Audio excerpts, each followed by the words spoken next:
donc twavugana make ntivyahera muri message ngo yatubwize turacara aba jeune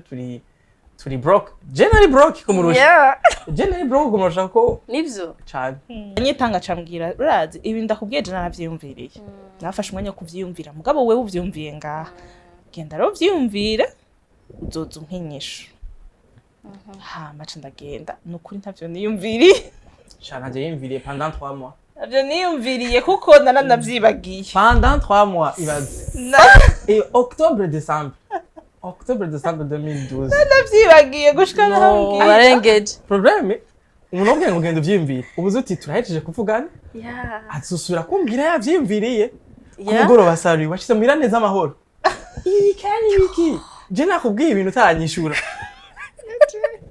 de octobre novembre décembre ndapfuye aho turaganira turatera inkuru wowe urindire ko kubwira kubera ntarekana navyo yuko uwo munsi ndaronka inyishu uyu munsi ndaronka wararushe kwe ngo iyo abantu bagira bagire mariage ngo hacaza ibigerageza mwaragize ibigerageza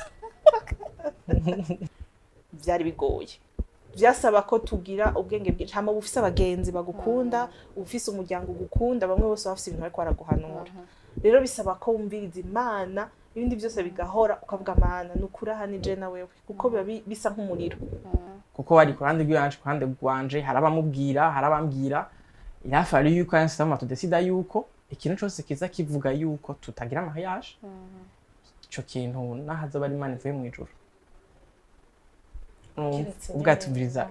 kiretse urumva mbwa birafari ko tudesida yuko ikintu kiza kivuga ngo muvana à cette étape turibuka imyaka twamaze ingene twasenze turazi cyo gituma c'est important kubaza Imana dès le départ kubera ko ibigutera amaduti biraba byinshi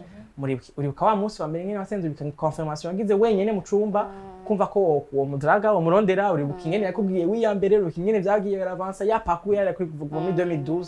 faut kuci habena agaca bari iba raison ituma uvuga ati urazi ikintu cyose kiza kivuga ngo tuvane à cette étape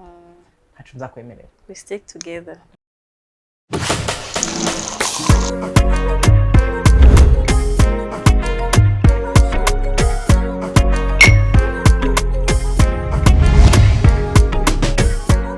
Ndabahe miliyoni na mwaramutse abakunzi b'ikiganiro ca My Journey saba nimbabazi kora ko cyari kimaze igihe hitaba nibaza nk'indwi nka zitatu nimba nibuka neza ariko nubwo kiba kiri muri pause nikiyo twa twagihagaritse kubera ko turabizi ko gifise ntaye nyinshi gifise abantu benshi gikiza gifise abantu benshi actually naho ntagikora nararonka ntaye ziri inbox abantu bakira bagafashwa abantu bagikozemwe baje gutanga ntaye zabo bakavayo baruhutse donc sashaka kugiheba byo mu bimenya ko nazogiye abantu ubwo kigoye gukora natumire bagoye kuronka kuko abarundi ntibari yugurura gose gupataje ama histoire yabo gutanga intahe kubera ko ngira bibaza ko kwisesagura canke kumanika cyane ubuzima bwabo mugabo yita ubutunzi bwa mbere ufise n'intaye yawe kuko ushobora kuba udafise nk'ivyo abandi bafise mu gufise ukuntu bubayeho ubuzima bwawe n'ukuntu bubayemwo bishobora gufasha abandi bantu bariko baragufasha cyangwa bashaka gukurikirana cyangwa bari otudotwa rero ntimwumvise nzo gushinga intaye je ndigaga ndamumvirize ndabakire hama n'abakunzi ikiganiro bashoye kuronka gukira canke kwiga uyu munsi rafise abatumire fise couple je abantu banze barazi ko nkunda urukundo murabizi ko buri gihe nakiriye abantu bari couple bandyohe mbafise umunezero umisi heze twegeze gukora ibiganiro byinshi vya divorce abantu bagize ama divorce abantu bakuswa n'abagabo abantu bahebanye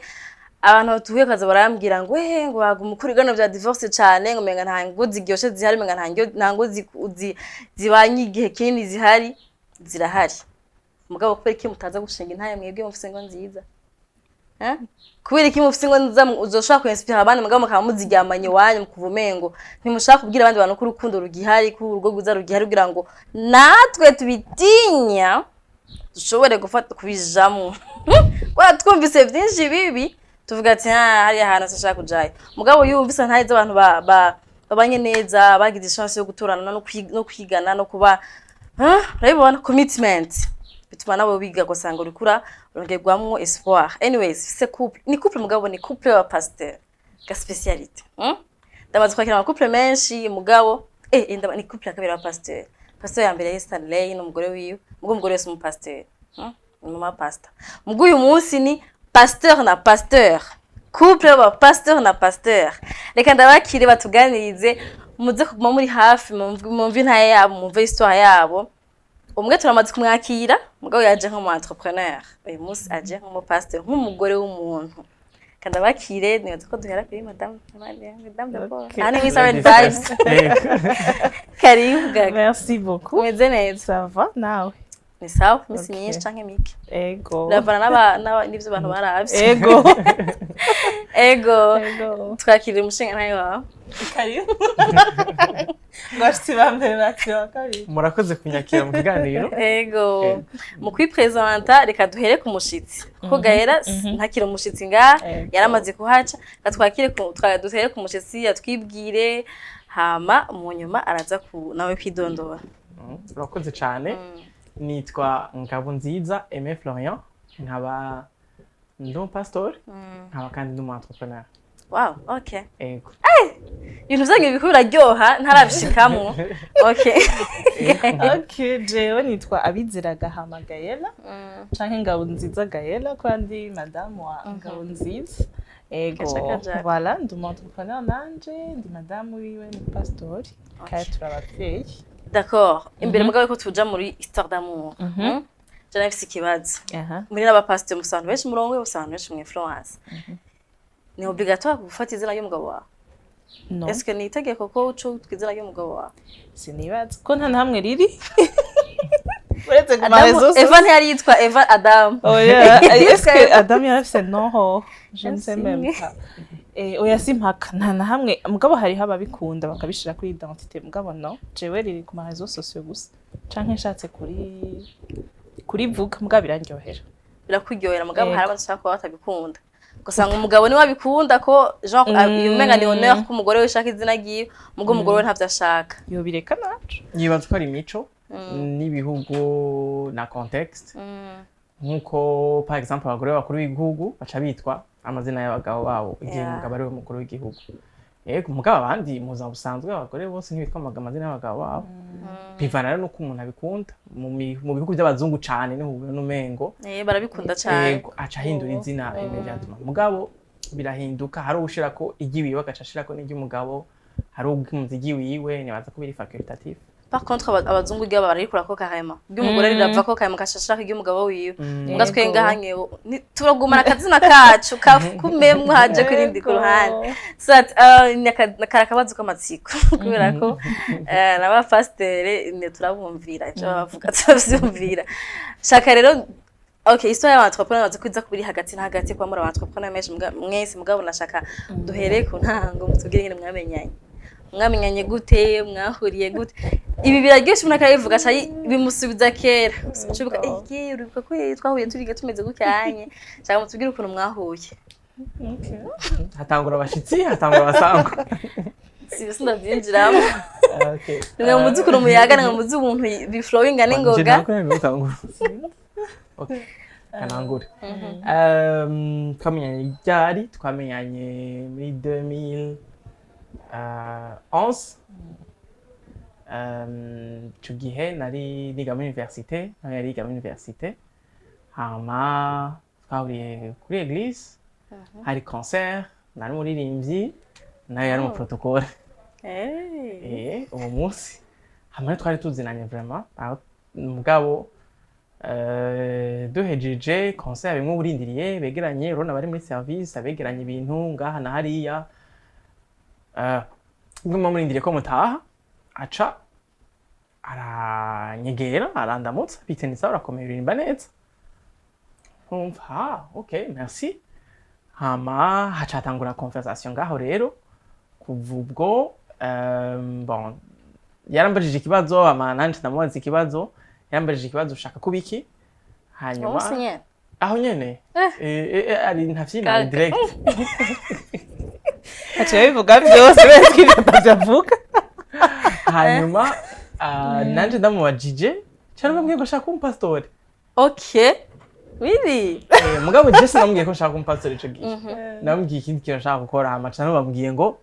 shaka umpastor. Au fond de moi nanje shaka umpastor mugabo sinari numva ko no bivuga ouvertement. Hanyuma ikiba déclic kuri jewe. hama guhera aho ca numva nti ujya muntu fuko tw'abagenzi tumenyane ndabe niba bidoshobora kuevoluer ca turamenyana turaba abagenzi de loin pore pore hama 2012 turakundana après une année ego hama kuva iyo 2012 twese twiga muri université mu wa kabiri je crois twese mu wa kabiri objectif yari imwe yo guheza amashuri mukuza amabwira guheza amashuri amaze de mariage ego ainsi de suite mu mutwe wawe imeze uko nyene ego imeze uko nyene mugabo urumva naho uwo munsi namuvugishije turamuramukije Dudu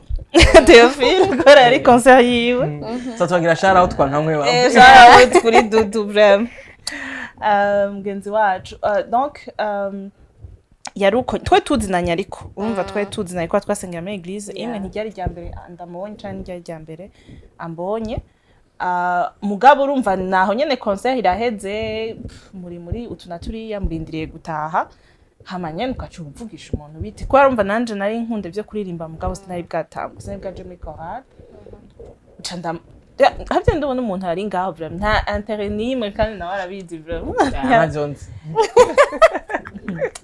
atubeshe nta intérêt nimwe arabizi gituma ata intérêt nimwe canda muvugisha rero nuko onye hama je vyari bihereye aho we niwe yabandanije yiyumvira ibikurikira jewe navyo nari ndi okay uwo munsi umubwira ko aririmba neza yari concert de Jadu ntiyari concert yiwiwe hari abandi bantu baririmba neza ngaho oye bayimubwiye ko ara kuri board wabuze ikindi kintu ko ruca gucumbura aho quelque part byara canke ko uvuga ati reka mfe kubimubwira ko aririmba neza mugabo oya vraiment aririmba neza kandi arabizi yaza kutureba ndabimubwira oya c'était ntiyari conversation baye kubera ari we niyo haba undi muntu ari umukobwa canke umuhungu akaba aririmba neza nivyo bindi ubona umuntu ukamuganiriza bisanzwe kandi nari mfise uko kunda muwajije none muzi mushaka gushika he nari mfise ukunda kibaza umuntu wese twicaranye tukamarana umwanya urumva donc c'était pas kubera ari we niyaba uwundi muntu wari we wese niyaba umukobwa nari kumubaza ico kibazo mwazikubera ndafise kuruje nchapa amafilme y'abantu uzabona ko cyangwa c'est imagination wewe en fait tu t'intéressais pas à elle cyane gose mugabo ikintu yagukoreye ni ikintu deja yakoreye abandi bantu bose kara kantu gato kuko umuntu gusa kukubaza ngo ushaka kubiki mu buzima nibaza ko kuri we cyari ikintu gito kwagikorera abantu bose mugabo kicakiza ari ikintu kinini gisigura ibintu byinshi kumva ashakubwira ikintu ashaka kuba nawe kuri muri wewe umugabo utinya kuvuga kicacugura imiryango mu mutima wawe wabitoye ndaciye ubwenge gaga wewe umva waciye atanga kubona amasena yati yo mubira ashobora gucamwo mbandanyije nkagira effort mugabo wowe ntiwamukakira byari bimeze gutanga kugira ama avance kugerageza kuba proche alors agitangura si j'ai pas remarqué umugenzi wanje niwe yambwiye ati urya muntu harukuntu ya numwana mwiza gusa namakizwaho biroroshe kubona umwana numwana mwiza arambwira ngo yango hari ikintu mbwo nta kimwe mbwo umugenzi wanje abimbwiye ce ndavuga ni quand même il faut ko ndamubaza kubera iyo myaka ibintu by'amahorasyo atagiriye ari karaje ntavyo narindimo ce ndamubaza rero ntimbega none kubera ko nayimaze kumumenya quand même gatoyi imico yiwe ndamaza ni mbwo umengo ntuvugana n'abakobwa cyane none kubeka ijewe niho yacambwiye ati rero reka tuzogire programme semaine ikurikira nzi ndakubwira igituma okay jewe hari ibintu nyene ndizira ku bintu byenye Imana yifatanya gucyanya mugabo nk'abantu bakijijwe hariho ndazi hari amatonto ubukeneye ufise ku muntu canke uvuga ati ndakeneye umukobwa ameze gucyanye ndakeneye umukobwa akijijwe ego mugabo ukizwe ntibikwiye afise taye asuku unye yarameze nko warushaka canke ntiwari ufise idea avuga ati jewe tuzohuza n'uwonye alors urumva ico gihe cambere tuvugana numva ko yacabiye déclic novuga ko nari muri période y'ubuzima ndiko ndafata ama décision akomeye ndiko ndafata ama décision orienta est-ce que ndafata carrière y'uburirimbyi ko numva haro nibindi nkunda atari uburirimbyi gusa canke ndaja mu buzima professionnel niki deja nari numva deja nkunda gukorera Imana à plein temps comme pastori kuganira nawe rero mu mwanya nkumva we arubahutse kubivuga muri ubwo buryo naciye mba intéressé particulièrement hanyuma ca ntangura kumuganiriza kugira ngo ndamumenye davantage donc numve ko ivyo biri hejuru ivyo tuganiriye ngaho ari byo bya vrai n'indani progressivement rero ngenda numva ko ari umuntu turaba ubuzima co kimwe ubwo ko ico nariko ndarondera hanini umuntu turaba ubuzima co kimwe setamba numva ubugenzi ntibukwiye carabaganisha uyu mugenzi n'umugenzi cyane ntitwoba abagenzi gusa kuko haje abandi bagenzi bomutwara canke nyende ifoke tu ni gute ubugenzi butohera urumva na nuko byagiye byevolera naho nyene yaragukuye mu bwoba alors urabizi ni magiriranire ni magiriranire bon just no bagute nibaza ko hari igihe n'umuhungu yiplanta urumva agakenera kiplanta uri ahantu kiplanta ugati ajya ndamukunda bya vrai mugabo kurarondera energie zo kushaka kumubwira kubera kugipotora navyo birabaza hanyuma ukazubona umaze imisi usenga mana mpa occasion ndamubwire ukazubona arakucokoje nico kibazo none wewe ugashaka konzi kutavugana n'abakobwa tuzimaze nka insomene tutavugana uragera ahantu muri relation ukumva ati sha uyu mukobwa bikarenga aha urabizi uramaze kubona peut-être dusinye ko hari udusantima ukuntu bavuga ati bikarenga aha bica biba byari dukundana tutavuganye tutavuganye naho bizohera nabi habwanisha bikarenga namaze hafi nka insomene ntamuvugisha hanyuma ndiko ndasenga mugabana nta energie na programme iri nyene special ingene ndayimubwira nza numva umugoroba ndiki hari nka mwijoro hari nka mini ico gihe nta smartphone yari bwazi twandikana kuri message y'ikirundi 2011 nta smartphone yari bwazi WhatsApp yari gitangura kuza Android ya mbere c'est vrai hari abantu bariko batakwigana batabizi ivyo yuko Android ni yamye yo burya yeah so donc twavugana make ntivyahera muri message ngo atubize turacara aba jeune turi broke generally broke kumurusha generally broke kumurusha ko nivyo cyane bon abakobwa bafise argent de poche muri wabo niki abahungu buri kuri hasaninga kugira ngo basi urungu dufaranga dukeyi twama unité twama déplacement niki yeah so achama ko gasinyare rero acharamba tico kibazo ngani attention rindira iki kintu badije kirakomeye tupange programme zo ivuga yarazi ko ndobambwa ni jewe ibintu nk'ivyo umuntu akunda Yesu umukozi w'Imana ibintu nk'ivyo aravyiyumvira adayibaza mukishe gutyo muca murahura urayimubwira reka Yesu aga yarayitubwira akibikubwira byari bimeze gute tutatandeye yuko abikubwira warubizi ko agufite amasantima canke wavuze ati mushinga mwene data ivyo bintu gute narabaye surpris ntavyo nari niteze vraiment ntavyo nari niteze hama quand même acaranyitanga gato ndaguciremo akuga turafise ingeso yo korosha friend zone umuhungu akabona ko akibaza ko amasantima arimwo mugabo wewe ari muri ga friend zone ntumwiyumvira gake uramukunda nk'umufrère uramukunda nk'umugenzi mugabo izo mani zindi ntizirimo niyo nevira Jean ko abaye surprise we yarabona ko ari udusantima mugabo wewe ntiwari uvyiteze surtout iyo myaka nari ahantu ndi muri discipline novuga spirituelle mvuga nti hari ibintu gufina mu managers ndimwe narataye umwanya bikwiye byuko sinashaka ibintu guta umwanya aca babimbwira ndakangukanye nenda gacyo ibintu biki ambwiye mugacaranyitanga cambwira urazi ibi ndakubwiye je naravyiyumviriye nafashe umwanya wo kuvyiyumvira mugabo wewe uvyumviye ngaha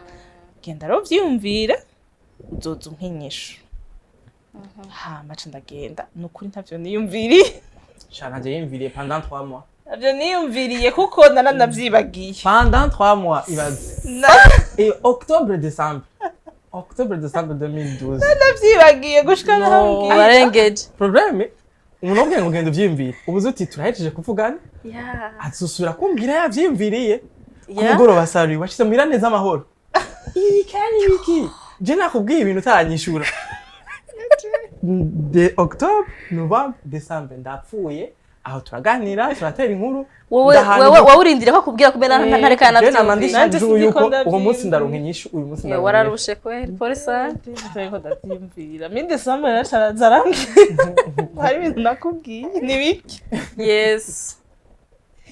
nakubwiye ndamubwira wambwiye ibiki navyo nibuka oya mugaga nawe urarengeje none Navyo okay basi nibuka. okay reka dusubire inyuma inkuru isubira inyuma ujye munsi akwicarika akabikubwira ha jari yabikubwiye ibicanga biserukira ngaho bisigaho nyene wari wicaye yego nibaza ko ba niyumviriye ubu sindi si wicabaye ico gihe mugabo nibaza ko nari naramenyereye abahungu babesha ko uje kumbwira ko nkunda sorry c'était même pas ikintu cahatari donc ejo ndabisiga nakubwiye je nari mu buseriye bwo dukorera imana ubuzima buragoye abahungu bambesha nari narababonye nibaza ko ico gituma nivyo nibaza ubunyene nivyo niyumviriye ubunyene ico gituma nibaza ko ntabishize ko importance ngo urankunda c'est bisanzwe sijya mbere ndavyumvira atija mu bandi nibaza ko si byaramfashije kuyo nja kuvyiyumvira peut-être nari kuvyiyumvira ko gose ko ndi umuntu yiyumvira cane nkaca nshiramo ubwoba canke ama insécurité canke nkaca gukontrola angana gute asa gute ahuye n'ivyo nshaka nibaza ko navyo nyene byaramfashije hama akwibukije ko ari ikintu yakubwiye akwibukije ari ndavuga nivyo bayo warabimbwiye ca ndiyumvira uwo mwanya nyene rero ngaho quand même jewe amahorasiyo yose nabana umva ntiyari ya mbere vraiment amahorasiyo yose nabayemwo ivyo vyo kuja kwiyumvira vraiment sinagenda kuja kwiyumvira kuko iyo uprefere umuntu urabibonera ngaha amoko ari umuntu muhuriye uwo mwanya utaruzi ukavuga ati reka mfate umwanya kumuraba mugabo ari umuntu mwabaye abagenzi buke bukaba ibintu warabonye ukapresi by'uko rero ambwiye ca ndiyumvira uwo mwanya nyene mugabo mfise ubwoba bwinshi vraiment n'amahotini menshi ca namubwira nturazi namubwiye yego namubwiye nti numva nta mpamvu yo kwanka numva ko atari yego mugana ushima utwo duke yaruronse bamaze 3 mois dushima mugabo nta mpamvu yo kwanga ni ejo barabimira uraza hari impamvu nyinshi zituma ntavyemera nuri si sawa nta mpamvu yo kwanga numva mfise reka tubandanye mugaca arambwira ati ntaco wewe sawa mugabo à un certain moment turi kumukumva wapi nzumbwire ati non stop numva wapi quand même rero ndafata umwanya kubisengera cette fois-ci ndavuga nti okay quand même numvise ko umutima wanje urangida vers lui mugabo numva shaka imana confirmation y'imana confirmation nayo numva imana mvuga imana ndafise appréciation ko nari naramaze kumumenya ndamaprecier mu bintu vyinshi mugabo sentiment yo gukunda umuntu ikindi kintu ndashaka nayo so sentiment ikurikire cette appréciation rero ciraza hama rero narimubwira quand même cette fois-ci oui nziza okay good waramuhamagaye uramubwira ati ndagukeneye namuhamagaye kuri anniversaire yanje yaguhaye kado kuri anniversaire yawe ndamubwira navyumviriye nabisengeye numva ari yawe cette fois-ci ni umutima wanje ugukunda wow okay ku bantu sinzi ku bantu bafise babayeho babanye ingo nziza twumva akenshi barakubwira ko iyo uhuye n'umuntu wawe your person urabifiringa uravyumva nta madute canke I don't know ego urashaka kwemera kurasa mugabo kubana hagiye n'ivyo kuvuga ati mupange kubana ubuzima bwose ifoko uba wumva mu mutima wawe kuvuga ati uyu muntu ni wa wundi nyene okay tuzoshikana mugabo ntizo by'ubuzima bwose kubera ko dukunda ibintu bimwe turatahurana shavuye ntashashavura turumvikana ibintu nk'ivyo mugabo hari ukuntu ngo bizana na sentiment iza iri clair kuva ati n'unyene nta mpamvu yo kuja kuraba handi mwarazigize izo sentiment tubwire ringene zaje na ryari zaje nibaza ko aha rero biri different mwese afise ntuze yiwe jewe mu buzima bwanje wanashaka bw'ubukristo simpagara ku masentiment yanje kubera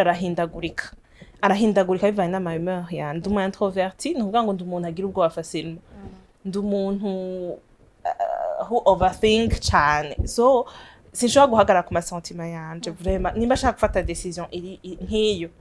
kanshi ndumviriza imana nkasenga nkafata umwanya kubera ko nimba none ahagarara ku byo mbonesha amaso vraiment ntiyari amagu yanje ico gihe oya maze nangana honyene 1 kilo oh non quand même un kilo ari muri université nta mahera afite warungana gute ico giratesa oya sinari munini mugabo uba wumva umukobwa ndabona umukobwa wa université umuhungu naho mungana uba wumva umenga uramuruta uba wumva umenga uramuruta nta mahera afise wumva n'amayunite niwe yamugurira urumva yari broke kweri amasorti nayo kuri jardin public canke kuri kioske niyo ari romantique kuko nta mahera ahari no kwa Gerard hitwa tworonka inyama nyene basi ntashobora no kuhanjana donc iyo ndabivyonye vraiment ntavyo nari kuvamo nari kuca ndamubwira no irenganire mugenzi wozoncereza ndagukomeretse twari tubanye deje vuko kandi yambwiye ati nukuri ndavye ubuzima bwanje ko nshaka kupanga nifuza ko tugira mariage dans 5 ans ni 2012 5 ans ni 2017 quand twagize mariage muri 2017 mva ko ya keeping ama promise mugana gushaka kumubwira ati 5 ans ndi aha turi mu biki uzonashe umwanya byukure numvirije Imana beaucoup plus vraiment nta kindi mugabo bumva umutima ugumugutwara ego hama wewe alors okay ndagufashe kibazo waramurondeye mwarasengana mugabo iyo maze gukundana no muntu uramenya beaucoup plus uramenya kurusha uko wari umuzi ukimurondera uramenya kurusha uko waramuzi ari umugenzi vyagumye ari bindi nyene nkuvuga ati no n'uyu nyene ntavyo kuri abandi bakobwa hariya na hariya ko après tu warakuze uraronka ubuzima uraronka amafaranga peut-être uraturahura n'abandi bakobwa mugabo kubera iki wagumanye gahera Chikaza nta numwe bwakimbazi nandatanga chikaza nta bwakimbazi nibaza ko igituma ariwe nagumanye nuko kuva dutangura wa musi wa mbere tuganira umuntu nkamenya objectif afise mu buzima ahari kwa raja plus twagenda tuganira plus twagenda twumva ubuzima co kimwe donc ukumva chaque jour je numva umengo relation ntiba confident guti gushika ku munsi wa mariage ahandi hose mamushura kusubira inyuma ahandi hose mamushura kubivamo donc impamvu nabandanyije gushika nuko à chaque étape naguma numva ari oui tukarengana amva umunsi wa mbere ugira appréciation physique kamuraba ku maso kamuraba physiquement ukabona atesa sa neza wow she's attractive urumva tic urumva hama mukaganira umunsi wa mbere wa kabiri ama objectif ngene muri kumurevura mu buzima ukamuraba ingene ari mu bagenzi biwe ukamuraba ingene ameze muri famille ukumva ingene yevolera mu buzima n'ingene ashaka kwevolera hose ni tic wala gushika donc nuko nagenda ndabona ubugenzi bwacu bwagenda burakomera kandi bugenda buraba nyene valide ntibivuga ko twahuriza kuri byose mugabo no mu kudahuza ingene twabiresolva byagenda bikonfirma nyene ko n'umuntu nyene mu partenaire mwiza de vie ego mushwanye peut-être nk'ikiriya gihe ntimwashika mukiyumvira ati nera nk'ubu yonza gushwana n'undi muntu vyari guhera goki cyangwa twari kugwana bien sûr no gushwana rega uratangara ashavura kujya ameze kujya urumva je ndi umuntu aca avuga nawe ari umuntu ashahora ukacureza d'abord kuvuga menshi we uri introverti nawe je ndi umu extraverti okay mugabo turi kumwe nibavuga menshi niko bimeze nandi umu introverti à la base nshwanye n'umuntu ninje camvuga cyane ni uvuga gose mugabo kora ko warahoze cyane rero iyo hageze kuvuga usanga bavuza na bimwe wabika na bimwe byose byakwibika ngo asanga rero umu extravert adatahura aba introvert ngene bameze nawe ashaka kuvuga mugaca muvuga mwese ugaca bivuga c'est mieux kuyacahora gajuvuga yenye okay watangiye entrepreneur hayo wari tubigiye tumwanya la fois passée wa entrepreneur watangiye ryari je natangiye inyuma yiwe nka ku giti cy'wanje uretse ko muri business yiwe twari turi kumwe je natangiye 2022 avant ça nako nevoluwa muri mukati nakora akazi donc hama un certain moment da démissionna donc 2022 nda démissionna kugira ngo nkore ivyo wanje candugurura agence ya marketing et communication. Okay ndakubajije kubera ko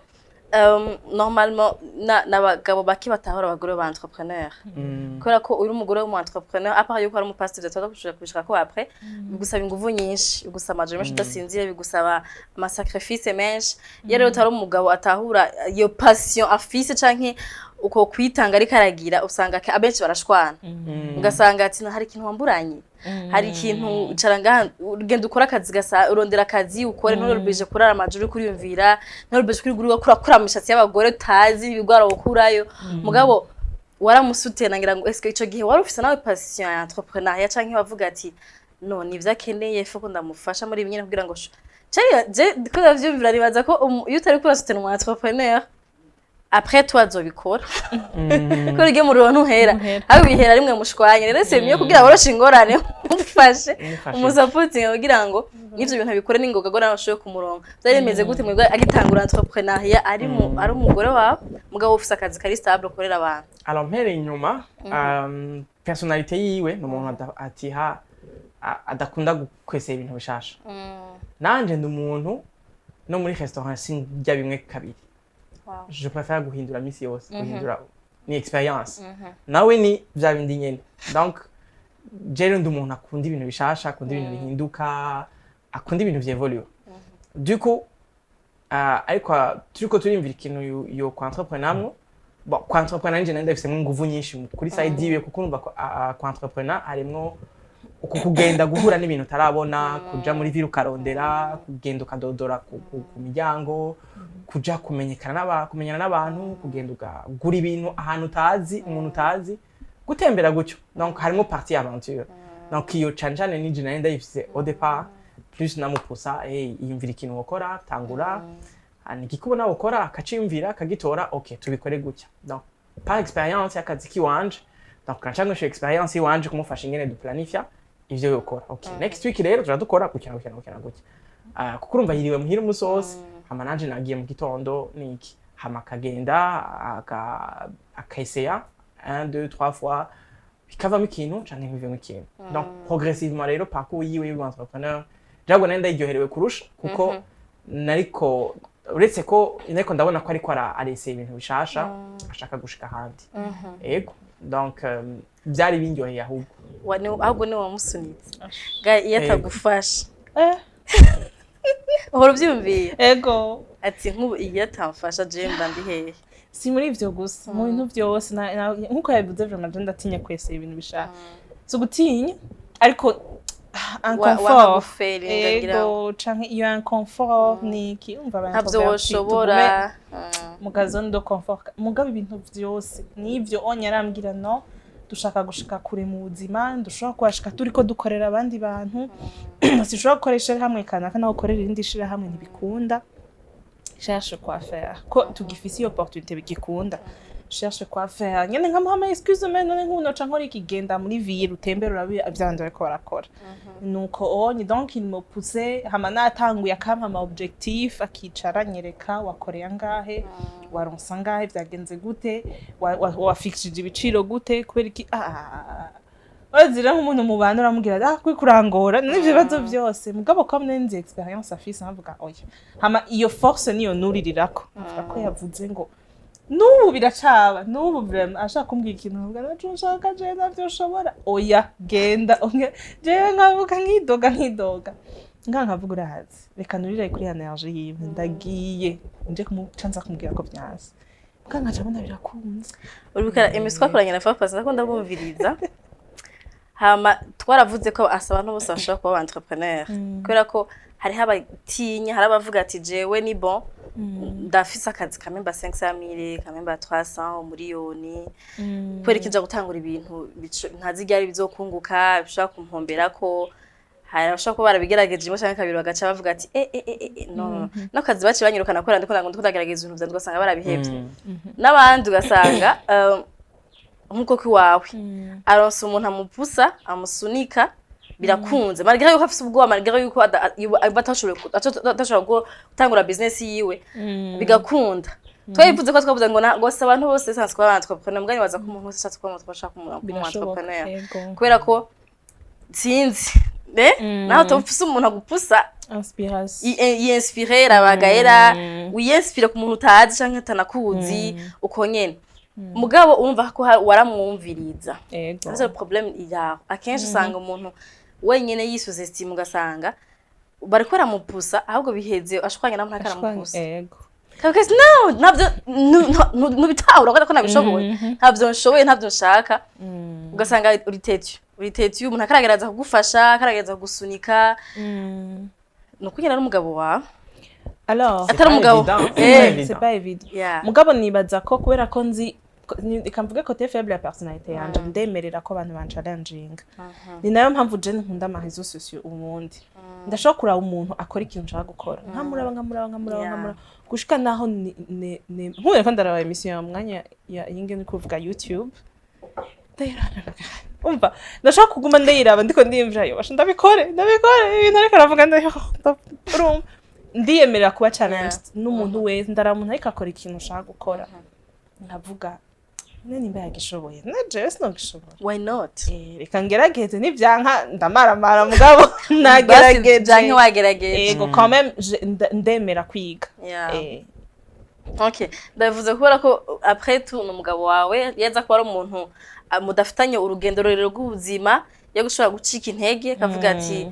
ngo madame kurikirana do azedo ifo ko ashamwe ifo yiwe ifo ko agira ukunye donc abantu bakadukurikirana urageze imana kwa gupusa mwumvire okay mutangiye entrepreneuriat kwigara ntivyaye vyoroshe muga après ndatse waramenyereye uratangura urakura atari karagukurikirana that's very proud ya kuvuga ati wow aratese umugore wanje ariko akora ibi ariko arinspire abandi bakobwa ariko arinspire abandi bagora karatanga ubuzi n'ibindi kuri kote yagiye gutangura entrepreneuriat arakorohewe canke nawe yarakusunitse kandi nkuko bwa mbere agusunika alors twenza muri parcours yacu nuko ningene kenshi kibazo cyo mu makupa bara amafaranga ubundi hari igihe usanga biva ikibazo cy'amafaranga gituma couple itabalansa neza cyane mu decision nk'ayo entrepreneuriat ugasanga okay twese bakundanye tukikundana ko akafisa aronda poche muri wabo bameze neza arandusha amafaranga candaronka akazi candamusha amafaranga nimba twovyita gutyo turagira mariage tugize mariage turakura muri couple umva umwanya mbere ntakazi afise hanyuma business yiwe irabalance haheze iminsi arandusha umushahara yihemba wow urumva birasaba kugira gutya kandi so imwe mu challenge donc no vuga ni cuko il faut kuburi secure muri wewe yuko it's okay no gwebandusha amafaranga amafaranga sha determine relation yacu kakana mwafu gasura abagabo bakumva niko abagabo izo tendance yuko umugore adusha amafaranga cumenga ari karansuzugura baca bakreya kagaye kadahari bivana na relation yabo bivana nico bubakiyeko donc kenshi ama finance ni kimwe uzosanga urugo rumwe n'urundi bitabikora co kimwe bibaza ko twagize opportunité yo chance yo gukura n'abantu babidufashamo atugisha yuko amafaranga yanje nayo yiwe amafaranga yiwe nayo wanje tuyashira hamwe hama twevolwa gutyo byarorosha rero ama transition amwamwe donc transition tugeze kugira mariage yari sawa yuko ntugiri problème nuko atakaza ufise mu misi zabizoza donc akaba ari aho ariko ararondera ari je ndiko ndaronka mu mwanya hama system baratangura salon yiwe arandusha amafaranga hanyuma nanje ndagira gutangura system ma business yiwanje rumva ntangura azeho nyene nta nakimwe kiba gihari mu mwanya donc naransa agence marketing itiso ico gihe arandusha amafaranga hanyuma that's ko twamaze iminsi myinshi je ataco ndiko ndinjiza gutindaho ansi mama nanje bitangura gufata umurongo nkagira aho ushobora kwihemba yego mugabo urugo rwagumye ruri stable rumeze gutya nagi imishahara yanyu bigenda gucyanye urugo rwamagwa rumeze gucyanye biraryoshe cyane hari bavuze ikintu cya marriage ni bakora ikibazo nari napanze kuza kubabaza abantu sinzi nimba ari ibyo mutubwira ko ari abantu bavuga ngo iyo abantu bagire mariage ngo bacaze ibigerageza mwaragize ibigerageza Uyikuye Bese ko mbanza ni ibikira utuntu tutubaza nibishobora kubura zari bihe mwavuze bakaminze gute alors twagize ibigeragezo biriliye n'ahantu twasengera hari ikintu tutumvikanye ko hamagikira tension hagati ya twebwe naho nabo bana barongozi bacu ico gihe hama biba ngombwa ko dutandukana nabo byaba biri defiant kubera ko ahantu maze famille umazemwe umwanya munini ntibiba vyoroshe kwitandukanya nayo babiri bikomeretsa biba bikomeretsa nyene kandi biremereye umutima surtout mu mwanya uri gutegura mariage kubera ko iyo uri gutegura mariage ukeneye soutien y'umuntu wese ashoboka umuntu wese ukunda canke bibaza ko gukunda ukeneye soutien yiwe donc ico gihe rero byari ibigeragezo kandi biraza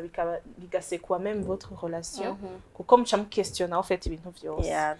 kandi ahantu usengera je surtout nakirijwe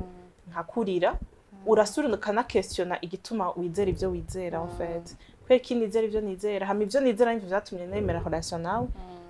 ufite ucusubira muri relation wewe n'Imana kubera iki nizera ico nizera kubera iki nsengera aho nsengera kubera iki ndi muri relation nawe kubera iki ujya nsenga la base kubera iki nsenga en fait kuko non plus faut pas kugenda kubera ko ushavuye non plus faut pas kuhaguma kubera ko ufise ubwoba il faut kwica ukora cose cubaha Imana kandi kizokugumiza muri relation n'Imana vyari bigoye vyasaba ko tugira ubwenge bwinshi hama bufise abagenzi bagukunda ufise umuryango ugukunda bamwe bose bafise ibintu bariko baraguhanura rero bisaba ko wumviriza Imana ibindi byose bigahora ukavuga Mana nukura ni je na wewe kuko biba bisa nk'umuriro kuko hari hafi cyane ya mariage uvuga ati none aba bavuyemo hasigara nde naho ufise umuryango n'abagenzi ego rero biba bigoye cyane birazana no gushwana pana kubera ko mwankana mugabo kuba muri frustré kandi ntimujera frustration kumwe n'amadute yabaye seme mu mutima wawe uko question navyo sinabura mu question ni relation vya vrai iri niyo nibindi harasigaye kingana gutugira mu game mariage mezana 4 mois yaza ko ico no kongera kuri vyavuze nuko donc d'abord ntiba byoroshe kubera ko navuga gute ahantu maze imyaka yose ahantu wakuriye fata kuvura mu adolescent nibo bagenzi ufise nibo abandi nyine ubona tujya ni protocole ujya ni naka donc kandi nabo barabiryohera urubanza baragwiteze mugabo bigaca bihinduka gutyo ukaca ubona urubanza fata crew yawe abantu bawe na parent na parent bari hanyuma kandi ubwirizwa kufeza en sorte yuko kuko hariho aho usengera hakaba na famille kuko kenshi twe twakirijwe amafamille yacu atabirimo cane comment est-ce que bitaza kwafecta na famille n'abavyeyi nabo muvukana hagati yacu rero kuko wari kurande rwanje kurande rwanje harabamubwira harabambwira irafari yuko yansama tudesida yuko ikintu cyose kiza kivuga yuko tutagira mariage ico kintu nahaza bari Imana ivuye mu ijuru ubwatubiriza kiretse urumva mbwa birafari ko tudesida yuko ikintu kiza kivuga ngo umuvana à cette étape turibuka imyaka twamaze ingene twasenze turazi cyo gituma c'est important kubaza Imana dès le départ kubera ko ibigutera amaduti biraba byinshi uribuka wa munsi wa mbere ngene wasenze ubika confirmation yagize wenyene mu cumba kumva ko uwo mudraga wo murondera uribuka ingene yakubwiye wiyambere uribuka ingene vyagiye baravansa yapakuye yari kuri kuvuga muri 2012 faut kuci habena agaca bari iba raison ituma uvuga ati urazi ikintu cyose kiza kivuga ngo tuvane à cette étape hacu nzakwemerera we stick together ego hanyuma agaca avansa kuvuga ati kaje mutima amenye hamukavansa zonzonye umuti ego donc byagenze abapaka mwahavuyemo baronka mwace muhindura twace duhindura Hasigaye jengira 4 maso mois. hagira son frère byayjance ebana gutya afite ndakibajije kubera ko nayinzi histoire yanyu yana kubera ko ari ivyo kenshi twumva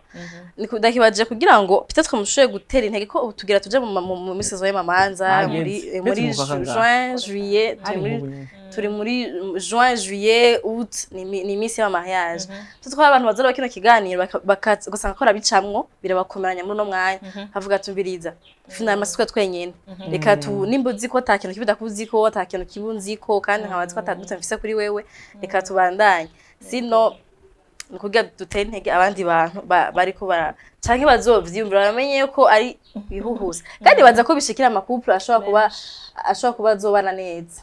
ndibaza en tout cas ego kugira juste iyo shetani igwanye ntihabe ko après tout urugo rwiza nirwo rukora igihugu ciza rukora umuryango mwiza nirwo rukora societe nziza donc kugira ngo tutanagwanye ivyo bintu byose biza bizobaho kubera urwo rugo rwiza ifu ko gwanya kwiyo inyo ihaba nibaza ko abantu bazodivorce bo bigenda neza nivyo niyumvire gusa ikindi kintu agomba kongera ko nuko abo bantu bariko barafacinga ivyo bintu bagerageza bavyitwaremwo neza muri sens yuko biradetermina ibikurikira nyuma kubera ko iyo uvyitwayemwo neza buke d'abord Imana iragukiza ayo ma blessure n'ibiki vyose mugabe ikakwerekana plan nziza yayo malgré ivyo bintu ukavuga ati nawe byagenze iyo bitagenda kujya ubu simba afise ikini simba ndaha mugabo uvyitwayemwo nabi n'Imana ntizoronka espace yo kuvugiramwo après kuko uzoba witwaye nyene nk'umuntu adashaka kumvira Imana donc c'est très important que umuntu ama emotion banza kashira ku ruhande agakoresha ubwenge Imana itanga ariko akumviriza Imana mbe ivuga iki ishaka iki kubera ko après tout ivyo Imana ivuga nivyo bisigara abantu bahoze kuko ivyo abantu baravyibagira bikarengana mugabo 10 ans plus tard muri mariage uzoba uri kuricuza ngo yombe ngo hajya nari mu biki hajya nari narateye akagera abantu ndisaza mugabo iyo wavyitwayemwo neza même 10 ans plus tard buri genre oya n'usubiza inyuma n'usubiramo kujya nyene donc c'est très important usohoka mo tubara Florian asohoka mu dragaga ubu haize imyaka 8 muri marié 8 ans déjà 8 ans ni nyinshi hari abantu bamara 6 mois umwaka umwe bagize foro 2 ans bagize foro 3 ans uzogera muri 8 ans mukirabana mugatwenga mugitera inkuru nuko nyene Imana ibi birimo étape reko wa pasteur kari navuze mu ntango ati muri mama pasteur muri pasteur kora ko umugabo ari pasteur habwo umwe wese yasitwa amavuto kwiwiwe iyo parcours yo bimeze gute kuko abenshi tumenyereye ko yitwa pasteur mama pasteur nakora ko umugabo we ari mu pasteur nge byagenze ninde tanko mu pasteur wa mbere arbazo baba sigiye rimwe wow alors novuga ko kujya kugibwa mu ntango ni ikintu twari dufise ku mutima mugabo urumva iyo crise twaciyemwo imbere ko tugira mariage bica bisa nkaho bisubiye hasi kuko aho wakuriye aho wari kurabona n'ingene ukorera Imana niki ukevolura n'umu pastor aho wabibona ingene vyogenda bica birahagarara bica bizanana no gutsitara niki nibikomere ucubihamba biraheze reka ngene nikorera akazi nzobeho ubuzima bwanje ibintu vyo ku sigara usana dutse kuba pasteur uvuga ati deja numva n'amajambo niki uvuga ati bigere bizosha bija kuri jewe uje nije bazora avuga ku cyane nije bazora donc numva ucu questiona nizo ndoto warufise cha dusa nk'abihevye turabiryamika deja ntituranaronka naho dusengera hari stable ntituranakira n'ivyo byatubayeko wumve kukize usubiye kuba muzima usubiye kumva ukorera Imana umeze neza donc turabiryamika rero utinda je crois 2021 22 gutinda 2021 imyaka ine c'est en 2022 aho umva ngo turiko turevolura nk'abakristo basanzwe mu ishengero turimwo couple avança carrière iravança bisanzwe Jenny mu kazi nabari muri business ziwe utindaho rero iyo mugabo yari nka processus turiko turacamwo yo gukira no gusubira kurenvisage ko vyokunda yego hama abarongozi bacu barabiduproposa shout out to Mavono Church urumva abarongozi bacu barabiduproposa hanyuma bidupropoje turabankira avuga ati wapi kwereka mu byihutisha je n'ibiki mugabo biraja turabidiscuta hagati yacu turabidiscuta nabo turabisengera twumva yego après tout ni continuité y'ivyo par exemple turimo à cette étape à ce niveau mu shengero okay sinzi ngene bigenda kugira umuntu pasteur umva watuge kumwe ariko mwari kiriko muragerageza gukira ibikomere gukora kuraba ko vyosura gukunda iyo envie yosura kugaruka mwakora ibikico gihe mwarabadiakoni mwarabaririmbyi deje wumva wararirimbakira mwarabaririmbyi mwakora ko bihe avant ko pasteur alors tumaze ku décider ku église tujamwo ego tumaze ku décider ati okay tugira tuje muri yari église itaratangura mu Burundi twifatanya n'abari baje kwitanguza bifatanije n'abaje kubitanguza urumva eglise igitangura ukora byo deja hama hakenewe protocole urayikora nta kintu kiri presse uburi kurakora uburi kurakora vyose hama igakura buke ntiturashika kure mugabo aho tugeze non seulement niwe waje imbere y'abandi ariko kandi ni uri kurakora ivyo uri kurakora vyose hama aussi niyo myaka yose twari twaramaze aho handi twari twarigishijwe gufasha abandi kurongora abandi kutubwira ngo tuba abapasitori nta gishasha cari kirimo nta nicahindutse mu byo dukora turacakora bya bindi nyene urumva c'est juste que umupasitori aba turongoye avuga ati ndashaka guhokonesa ce que vous êtes déjà vous servez déjà muri zo capacité nk'abapasitori niyo mpamvu yavuga ndeme ko mwanka iki nta cyahindutse nukuri nta cyahindutse mu byo dukora bya bindi nyene mugabo nubwo bwoba hama connotation yo mu Burundi y'umupasitori irateye ubwoba irateye ubwoba dufise ama histoire mabi gati rero ngiye kuba none ndabikora byose ndabikora umva nayo kwiswe dufise ntitubikora neza none makushire ko le capacité négative tubikora neza uravyihojeje plus tard ukavuga kandi none na formation wa formé none mugabo bari ubwoba nyene nta kindi hari igihano ariko ndaraba ca Chance wo mu Rwanda umugabo we nawe ngira baramunomye asigara mu pasteur nawe kera yaravyanka yarabigwanya avuga ati je ne veux pas sinshaka umugabo wanje wo mu pasteur kora ko nibaza ko nagerageje kumutahura après tout mu pasteur n'izindi charge ziba zigiye ku mutwe w'umuntu urafise ivyo uri kuri urafise urugo nabandi bantu Imana ibiguhaye babagiye ku mutwe bavuga niba bababaye uzobabrije kubabarana nabo niba bagiye uzobabrije ko kuryoherwana nabo ejo uzotaha yo uravyimviri anje nashaka pre Imana ibindinde reka tuzosanga byabaye muvyaka rero mana Imana ibindinde ko deja umva ufise mubana namo murabazi ngene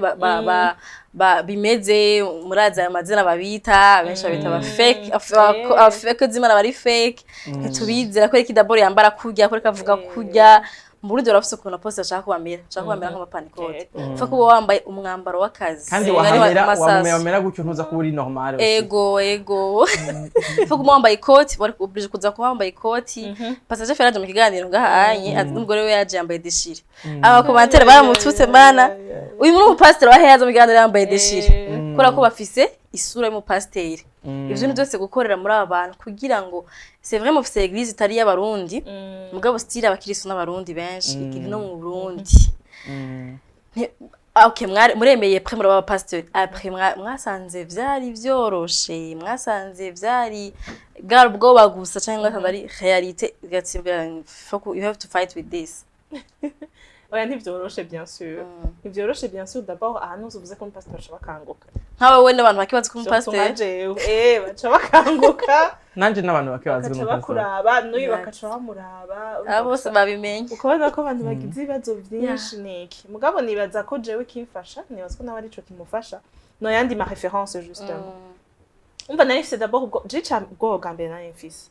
nukuca umupasitori mu hypocrite akina aba chrétien urumva ubukina nyene uba manipula ico naragitinya ico kabiri natinya n'ubukene kubera ko nabona ca gatatu natinya ni rero n'urugo rubi kuko umenga ivyo bintu birajana umwanya wenda utahura igituma bijana justement kuko urumva le diable aca focusinga kuri wewe kuko we niyakumara n'abandi azoba bamaze mugabo en même temps ntitugira n'ama référence meza menshi mu Burundi donc j'ai choisi kuraba ama référence meza urumva kuraba ama référence nk'aya pastori bacu muri Kenya abona amaze imyaka 33 bari marié ntibarasaza nguvuge ngo barashaje bagira ibintu nyene by'aba jeune na culture ya Burundi bari bafashamo sico kimwe no ngaha anye donc barubatse birakunda okay ni millionnaire Javre bashaka gukora business.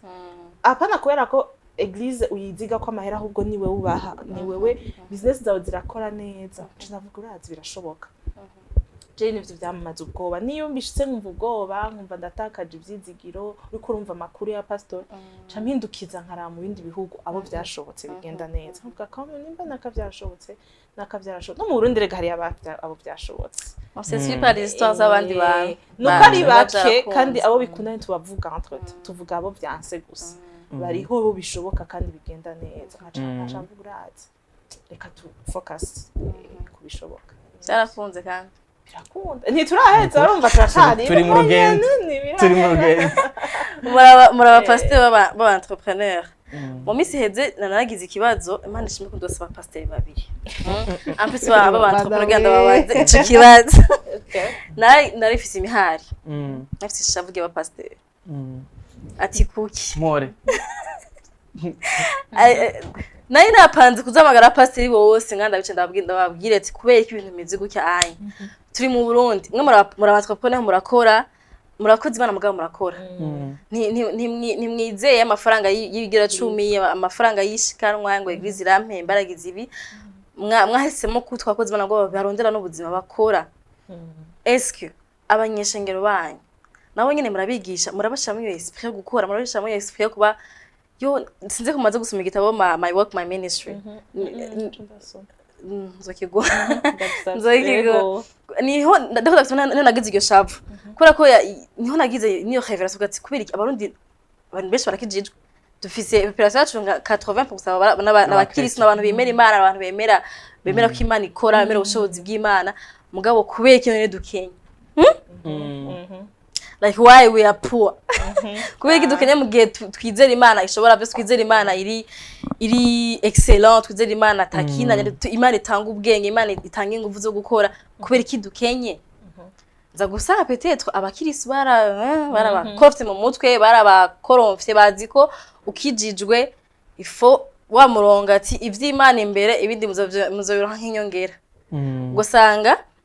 yirirwa ariko arakubura ishengero yirirwa ariko arasengera abagwaye yirirwa ariko arumviza ingone z'abandi bantu mugabo nta nkujya mwanya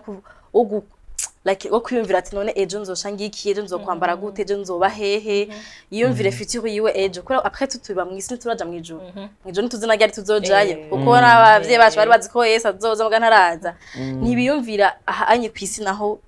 tuhabayeho gute twameliore yase tubayemwo kubera ko twemera Imana iri excellent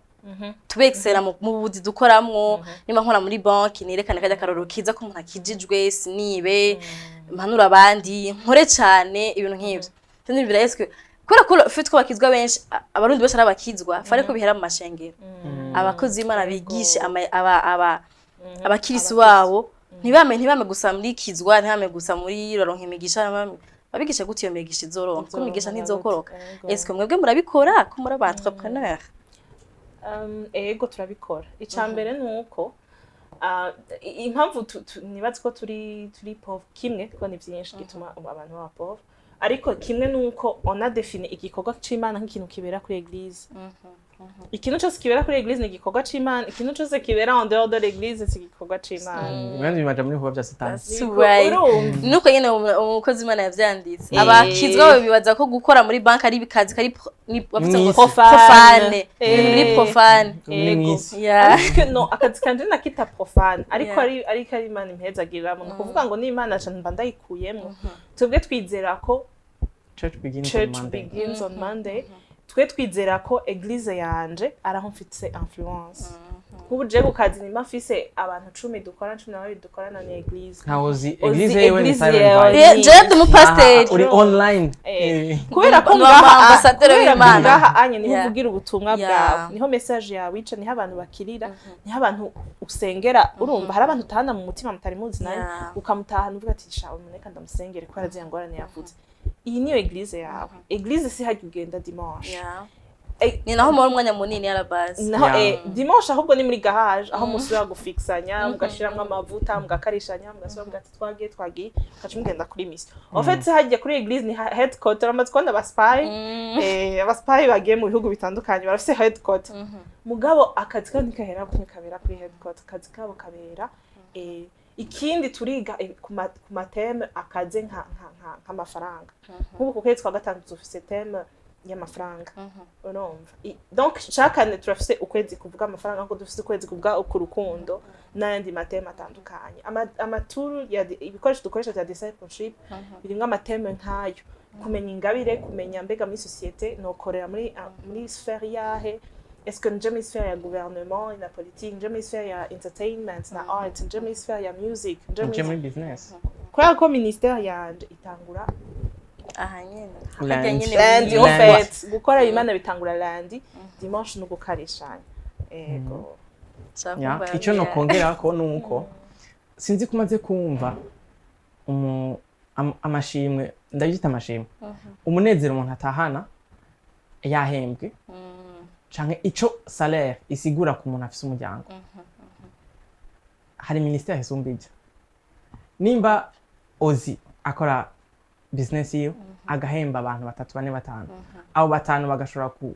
gupanga imigambi y'ubuzima bwabo bagashobora kugira mariage canke bagashobora gupanga ama projet yo kwiteza imbere agashobora kugura itongo gufasha abavyeyi kugira iki ça c'est un ministère ni igikorwa c'Imana donc numva umengo ico je natahuye nico twatahuye nuko igikorwa c'Imana naho hose ico kiya kuravuga ushikana influence imwe mu influence yawe harimwo gushobora gukrea akazi ku muntu akavuga ati ndafise ahantu ntonda ndafise ikintu ndafise ahantu realize ama passion yanje ndafise ahantu nshikira objectif numva mbereyeho donc nukuri église dimanche ni gukarishanya lundi ni kuja kuri église ni kutonda kuri mission y'Imana yakurungitse gukora akazi k'Imana exact yo nukuri nanje reka ndabivuge ko gatoya abantu baza kora kino kiganiro surtout abari ngaha mu Burundi kora ko abari hanze bo nyine ndazi bo bashobora kuba bafise niyo SP yo gukora cyane n'ibiki mugabo bafise nagira n'izindi nyigisho zitandukanye ngira n'izi wacu zo ngaha bashobora kuba baravyumvise bo bava donc barundi bene wacu ukaba uzi ko kijijwe ukaba uzi ko ukora akazi kawe nabi uriko ukora umuhamagaro wawe nabi nukuri uzi ko wamenye Imana ukaba uzi ko ugitinya gufata ama decision y'ubuzima yo gukora akazi ukora ikintu kigoye uzi ko ufite Imana y'ubushobozi ishaka kubigushoboza ntiwizera bikwiye ko nibaza ko nimba wizera bikwiye abizi ko ijya Imana wizera yashoboye gukora ibikomeye gashobora gukoresha gahera gashobora kugira rya salon yiwe nawe yashobora gukora Imana ntitoranya ngo uvuge ngo wowe ngo uvuga umwana mu baboss ngo ibaza kora dabura mu mutima wawe bigurizera ko ishaka kubikora hamika bikora mureke ibintu by'ubwoba muzi ko mukijijwe n'amakosa muramara amazimana icyo nokongera kozi nuko aussi ishengero ntigiye kipa abantu gushobora kuja gufacinga burya buzima kuko nimba ndakwigisha ko ukeneye kwisonzesha iminsi 40 kandi ni byiza ko ukeneye ko gikorwa c'Imana ari kuza mu masengesho ya lundi kuri église mardi mercredi jeudi gushika dimanche ndiko ndagushira ahantu aho ntuza kuba équilibré ni wasohoka hanze urumva uza gutaha uri culpabiliser 17h kuko wakoze akazi kashitse 20h kuko vyari biri ngombwa kushikana 20h kubera ko basivye indi programme yo kwisengera donc ishengero de notre côté hariho devoir yo kwekipa nuvuga nti abatubwiye ubutumwa abatwigishije abambere baduhaye iruhande rumwe rw'ubutumwa bwiza uravye ibintu bakoze bakubaka amashengero haje gusangana abantu batatu akaza uwo mu missionnaire ni mu docteur ni n'umuki mugabo uwo muntu nyene agaca twigisha Imana gusa ya dusenge hatwigishe culture yo gukora iri mu ijambo ry'Imana usanga baduhaye igice cy'ubutumwa bwiza ubutumwa bwiza bujana no gukora bujana na excellence bujana kijya bari kuravuga nyene bujana na revolte yo kuvuga ifo ko ibintu bihinduka byatuzanya ahantu aho dusuzugura gukora tugashira imbere gusenga gusa alors que ubutumwa bwiza bwacu bwo kugaragara no mu bikorwa bijya entre guillemets twita ngo ni vyisi ego umuganga umumason umuyede umuki bijya byose n'ibikorwa by'Imana ego ni Imana gushizeho kubera impamvu yarizi ko ari wowe ukeneye kuja aho hantu ko keep your post kugira ngo abari impande yawe bakurabira akarorero keza bakore cyane ko cyane bavuga ati niba Burundi dukenye ni kubera ko umuntu wese yomenga kikizokora urya ego canke abakizwa n'abavuga ati jewe kwera iki oya mfise amasengesho d'abord nisonzesheje kandi nta ngufu zo gukora Imana irabitahura turi passive Imana irabitahura ko nayihaye agaciro gose kurusha ibindi bintu mugabo Imana ibirikira baranga ubwenge bwawe mugabo aca yiba Ariko hageze abukoresha kwiba neza. niwe yiba nyene voilà kuko kuba inzara ntikwemerera iyo nzara izokwemerera inzara ntiza kukwemerera jere mpamvu ndanakunda abapasiteri bakora vraiment ko n'abapasiteri badakora niho hava abapasiteri basuma niho hava abapasiteri bahiswa sinzi kurabona umuntu yirirwa mu isengero atabindi biganiro azi kugira uwo mushira mu ba businessman ntazi kuvuga uwo mushira kuri TV ntazi kuvuga uwo mushira mu bandi bantu mu buzima busanzwe uwo mutereka hajya kuri Paris ati gandiza abantu ntashobora kuvuga kuko azi ko utamaye Bibiliya ntavuga ugasanga nta namakuru yumviriza apana kugira bimwe influence muka kugira amenye isigeze he fait ugasanga umuntu yari yugaraniye mu 4 murs nibisanzwe kwiyabonye rero abantu babonamwe amafaranga kuko arashonje nibisanzwe ko abonyamwe abantu babonamwe opportunité ko nta kindazi et pourtant giye hanze aramenya ati baba Kristo ndongoye bahura na corruption nk'iyi bahura na injustice nk'iyi bahura n'ubukene bw'igitoro nk'ubu bahura akaca aza yigisha ingene nawe abigwanya mu kwizera ivyo bintu nabo mahera barayabura bikagera ararayicaye ko yabuze amahera mugabo urumva umuntu utamwekivye shaka nanje n'umukristo cambaye hypocrite kungwane zanje ntazoshaka kumenya nawe izi wawe ntuzimbwire pastor c'est vrai ubuzima shaburuhisha dukeneye kuba mu gihugu ciza kirango abakizwa mugagiteye imbere yes kandi birashoboka yego mu guheza ikiganiro sinzi ko nobaha akanya iminota mike nibaza ko mushaka kuba mwose afite message ashaka guha abantu après tout mufite église mugabo nije nizera ko umukozi Imana yoro asaba opportunité kugira ngo abashika batanu arayisezisa rero sindabaniganije ngo munyamiri twaye ndabaha akanya mwose agire ico abwiye abantu bon niba specifique mu cyo tuvuga mugabo numva novuga ko ubuzima burashoboka hamwe n'Imana ubuzima burashoboka hamwe n'Imana kandi Imana ntirinda kuraba ntiduharura amanongo abarundi babivuga kugira itugabire Imana ntiraba ndakunda kuvuga ngo Imana ntiyihenze mu kutugira abarundi Imana ntiyihenze mu kunshira muryango yashizemwo Imana ntiyihenze mu kumpa ama passion n'ivyo nkunda bijya nshuhira aho umutima wanje uraba muri ivyo nyene nihishaka kumpezagirira muri ivyo nyene nihishaka kumpera umugisha muri ivyo nyene nihishaka kundongoreramwo ndavyemere abapastori canke abana b'Imana bararonka amafaranga barakora business zabo zigatera imbere baravuga ibintu by'ubwenge bariga bagatera imbere bagakora bakaja mu mabanki bakaja mu institution atandukanye bagakora kandi bakayikora neza kandi bagatera imbere kindi barubaka urugo rugakunda kandi rukaryoha Imana muri byose Jicho uvuga niki nuko nous avons Imana iraduha ibyangombwa Dieu nous donne les outils nécessaires zo kudushoboza guca mu masaison yose y'ubuzima novuga ngaha particulièrement nk'abantu baba bari mu wavuze ati c'est tuhereye kuca ama relation nukuri icadushoboje guca aho twagiye turaca hose nuko hari ico twari twaravuganye n'Imana igiki wavuganye n'Imana wewe aho ugeze muri relation yawe nimuri kuriyumvira kwijamwe n'igiki mwavuganye kubera ko ibise kuwa biraza ariko l'essentiel ni kuba ufite ico wavuganye n'Imana ica kabiri ni kugira de bonnes références ama références meza hariho benshi nko kuravuga aba divorce kandi nejo bazoba barahari mugabo ni wahitamo kurababo ego bizogenda gutyo mugabo si tu trouves de bonnes références byukuri urugo rurashoboka ikindi naco business ni ministère ukaba wahisemo kuja muri business cyangwa ukaba uri kureba yiyumvira nk'umukristo uko yumvira again ikintu ciza sûrement ko utazoronka amankouragement menshi mu Burundi mugabo cherche naje nafashe umwanya kurondera mbega Bibiliya ivuga iki kuri business kuko bakubwira Bibiliya ivuga iki ku masengesho Bibiliya ivuga iki kwisonzesha Bibiliya ivuga iki gusenga dimanche kwambara ngufi cyangwa kwambara ndende kwimosha umushatsi cyangwa kutimosha biri uzoronka ivyo Bibiliya ivuga kuri ivyo mugabo Bibiliya sikivuga no kuri domaine ya business so ubakira kuri cijambo ry'Imana rivuga hanyuma nous avons Imana yaduhaye mpemu wa excellence l'esprit de Dieu qui est en nous ni mpemu wa excellence tuzobishikako ego tuzobishikako nyene dutegereze Yes. Imana nikunda kumaramara ego voilà Imana nikunda kumaramara dutegereza kubishikako reka ndabashimire cyane kuba mwatwitavye mukaza mu kiganiro mwigije abantu benshi cyane muzi na mutazi rero Imana izibahezagire niba tkunze batumira ikindi gihe akunda abantu bafite ubwenge jewe Akoze cyane uzi. akoze cyane ego reka dushimire abantu badukurikiranye hama